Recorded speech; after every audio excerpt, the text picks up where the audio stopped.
Nazdar, Janko. Na začiatok skúsime niečo jednoduchšie. Opakuj po mne.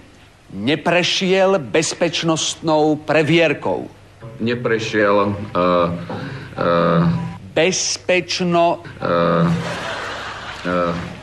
cez bezpečnostnou previerkou. Bezses. Joj.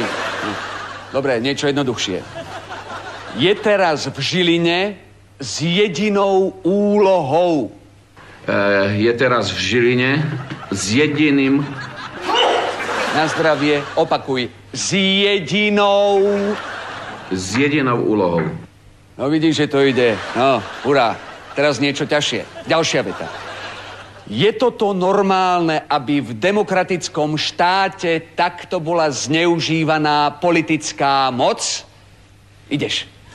Je toto normálne, aby v demokratickom štáte takto bolo zneužívaná policajná moc? Bola zneužívaná. Nie, bolo zneužívané. Maďar. Poďme ďalej. Je to nehoráznosť. Je to nehoráznosť.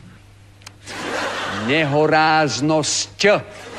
Nehoráznosť. Je to nehoráznosť. Nehoráznosť. Čo je, hluchý toto? No poď ďalej. Zrazu sa našiel na protidrogovej jednotke v Žiline. Zrazu sa našiel na úrade boja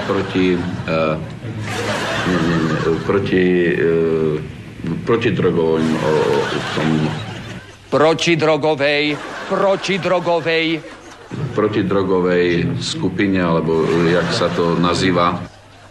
Jednotke, Bulo. Jednotke v Žiline.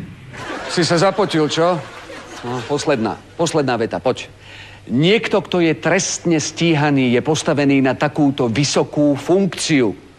Niekto, kto je vyložene trestne stíhaný, je postavený na takéto vysokú funkciu. Nie takéto funkciu, ale takúto funkciu, takéto.